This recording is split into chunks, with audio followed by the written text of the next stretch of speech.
로포커스 신규 코너 완벽한 상속 세 번째 시간입니다. 자, 장남 편애주의 전 세계적인 풍속이죠. 이번 주는 이렇게 장남 같은 특정인에게 유산이 몰렸을 때 다른 상속인들은 어떤 권리를 행사할 수 있는지 법률사무소 율쌤 허윤규 변호사님과 얘기해 보겠습니다. 변호사님 안녕하십니까? 네, 안녕하세요. 네, 변호사님 그 완벽한 상속 첫 번째 시간에 하신 말씀이 생각이 납니다. 이 완벽한 상속이란 이 누구도 섭섭지 않게 공평하게 나눠주는 게 완벽한 상속이다 이렇게 말씀을 해주셨었는데 결국엔 이 상속 분쟁이 생기는 이유가 이 당사자들이 유산이 공평하게 배분되지 않았다고 생각을 하기 때문이죠. 예, 그렇습니다. 그 피상속인이 그 평생 그 자신이 이제 경제생활의 그 결과로 그 경제적 유산을 이렇게 남겨놨을 때 그 유산을 모든 공동상속인들한테 공평하게 나눠준다는 것이 그렇게 말처럼 쉬운 일이 아니죠. 네. 과거보다는 약해졌지만 아직도 딸보다는 아들, 아들 중에서도 특히 이제 장남 선호서상이 아직도 좀 남아 있어서 장남에게 보통 재산을 몰아주는 경우가 아직도 많이 남아 있습니다. 그 드라마 같은데 보면은 이 재벌들이 우리 장남, 우리 장손 이렇게 얘기한 것도 좀 볼 수 있었는데 네. 이렇게 특정 상속인에게 재산을 물려주는 경우에도 이 다른 상속인이 자신의 뭐 상속 권리를 주장할 수는 있어요? 예, 그렇습니다. 일단 이 문제를 이해하시기 위해서는 상속재산이 어떻게 구성되는지를 좀 이해하실 필요가 있는데요.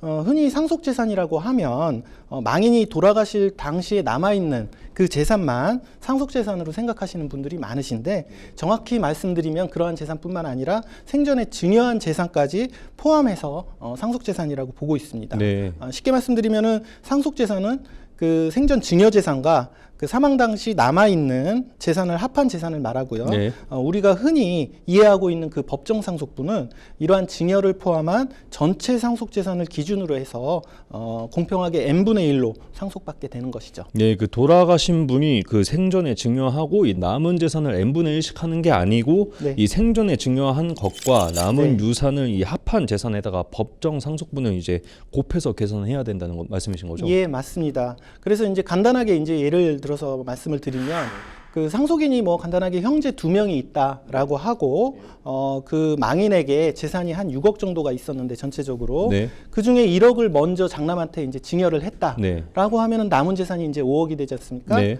그렇다면은 전체 상속 재산은 6억이 되고요. 증여 부분까지 합쳐서 그걸 2분의 1씩 해서 3억씩 받아가야 되는데 네. 장남 같은 경우에는 1억을 먼저 받아갔기 때문에 남은 재산 5억에서 2억만 받아가고 네. 나머지 3억을 이제 차남이 받게 됩니다. 네. 그래서 이렇게 남은 재산에서 먼저 받은 증여를 공제하는 것을 특별수익의 공제라고 하고 있습니다. 특별수익의 공제, 그러니까 만약에 장남이 뭐 때를 써서 부모님한테 먼저 재산을 좀 가져가더라도 결국은 이게 상속된 재산에 포함이 된다는 거죠. 그렇습니다. 그럼 이제 6억 원 중에 1억 원을 부모님이 이 살아 계실 때 가져가도 결국에는 이 나중에 나눠야 할 동생과 나눠야 할 유산은 6억 원이라는 말씀이신 거죠? 맞습니다. 증여 같은 그 특별수익은 상속재산의 일부를 미리 줬다. 네. 즉 상속분의 성급이라고 보고 있습니다. 네. 그래서 미리 준 것뿐이지 상속재산이기 때문에 그런 재산까지 합쳐서 공평하게 이제 n분의 1로 가져가게 되는 것이고요. 네. 그래서 이런 증여 같은 그 특별수익이 있는 경우에는 그런 특별수익까지 고려해서 남은 재산을 그 상속인들이 어떻게 나눠 가질 것인지 그거를 조정하는 절차를 상속재산 분할 심판이라고 하죠. 네. 그런데 망인이 이제 뭐 재산을 증여로, 그러니까 뭐 살아 있을 때 이렇게 물려주는 경우도 있지만은 그렇지 않은 경우도 있어요. 이 유언으로 이 특정 상속인에게 이 재산을 몰아주는 경우도 있을 텐데요. 네네. 이 그 유언으로 이제 재산을 주는 것을 그 유언에 의한 증여, 줄여서 유증이라고 하는데요. 이 유증도 증여와 마찬가지입니다. 아까 같은 사례에서 총 재산이 6억이 있었고 장남한테 이제 1억을 먼저 줬습니다. 그럼에도 불구하고 이 망인께서 장남을 또 특별히 이뻐하셔가지고 유언장으로 3억을 더 주겠다 이런 유언을 남겼다면은 일단 먼저 1억은 먼저 가져가게 되고요. 유언은 그 망인의 의사를 존중해서 그 유언으로 3억을 준다는 그 3억은 또 장남한테 기속이 되게 됩니다. 그러다 보니까 전체적으로 6억 중에 4억을 먼저 가져가기 때문에 남은 재산 2억은 차남한테 기속이 되고 그 2억에 대해서 장남은 권리를 주장할 수가 없죠. 결과적으로 전체 재산이 4대 2로 이렇게 받게 되는 결과가 됩니다. 네, 그럼 최종적으로는 뭐 1대1 비율 상속이 아닌 게 되는데 그렇다고 뭐 장남이 차남에게 1억 원을 줘야 될 필요는 없는 거죠. 그렇습니다. 또 평생에 모은 뭐 재산을 물려주신 뭐 부모님의 말씀 어떻게 보면 뭐 평생에 뭐 돈 모은 사람의 돈 주는 사람 마음이니까요. 그렇습니다. 당연히 그 망인에게는 그 재산 처분의 자유가 있는 것처럼 이 경우 차남이 장남이 차남한테 1억을 뭐 반환해야 한다고 하면 네. 언제나 상속 재산은 1대1로 조정이 되니 네. 그 피상속인 입장에서는 생전에 증여나 유언을 할 필요가 없겠죠. 네. 그 말씀드린 대로 피상속인한테는 재산 처분의 자유가 있고 따라서 증여나 유증을 통해서 자녀 간 그 재산 상속 비율을 정할 자유가 있습니다. 네. 그 결과 자신의 상속분보다 많은 재산을 상속받은 상속인이 생길 수가 있는데요. 네. 이를 초과 특별 수익자라고 하는데 네. 이렇게 발생하게 되는 초과 특별 수익자는 그 자신의 초과 특별 수익을 원칙적으로 반환할 의무는 없습니다. 네, 그럼 결국엔 뭐 형이 뭐 많이 가져가고 동생은 적게 가져가도 이 형이 동생에게 돈을 줘야 할 이유는 없는 건데 그럼 꼭 장남이 아니더라도 뭐 차남이나 아니면 뭐 경우에 따라서는 막내딸 같은 이런 자녀들에게 특정인에게 재산을 물려주는 경우도 있잖아요. 네, 그렇습니다. 그럼 변호사님 이런 경우에 이 갈등을 빚는 사례도 많이 보셨을 거고 그렇죠. 또 소송도 많이 맡으셨을 텐데요. 네, 여전히 요즘도 그 장남에 대해서 이제 재산을 물려주는 경우도 많긴 하는데요. 네. 오히려 요즘은 이제 부모님과 함께 이제 동거하시거나 네. 또는 이제 가까이 집 근처에서 이렇게 거주하시면서 부모님과 가까이 거주하는 자녀들한테 이렇게 몰아주는 경우도 있고요. 네. 어떤 경우에는 이런 자녀들이 이제 치매 등으로 뭐 부모님이 이제 노안으로 네. 또는 노령으로 치매 등으로 의사 능력이 좀 온전치 못하다. 이런 경우에 그런 노령의 부모님을 뭐 소위 말해서 속이거나 또는 심지어는 기망해서 네.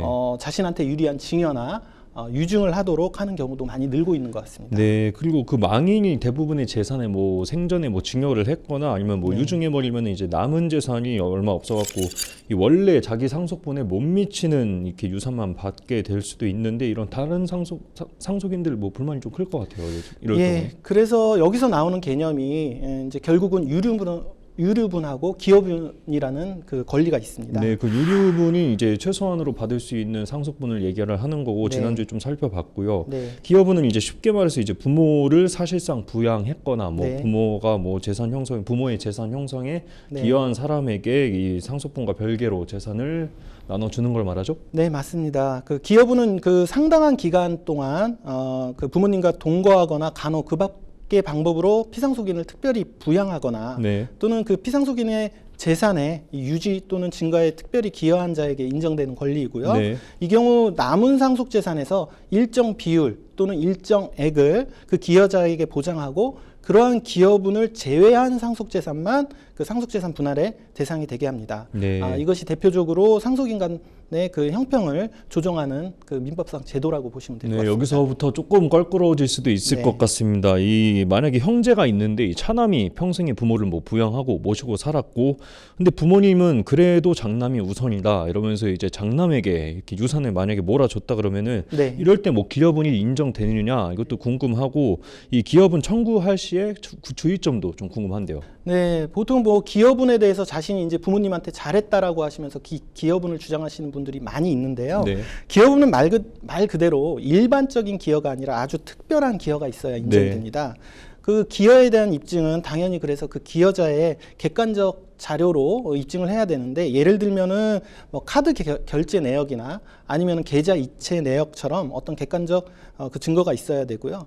특히 그 부양, 간병을 했다거나 또는 노무적 부양을 했다고 이제 주장하는 경우에 일반적으로 내가 부모님을 뭐 모시고 살았다 또는 뭐 병원을 모시고 다녔다 아니면은 부모님을 한 집에서 같이 이렇게 병간호하면서 살았다. 단순히 이런 정도만으로는 인정이 되지 않고요. 네.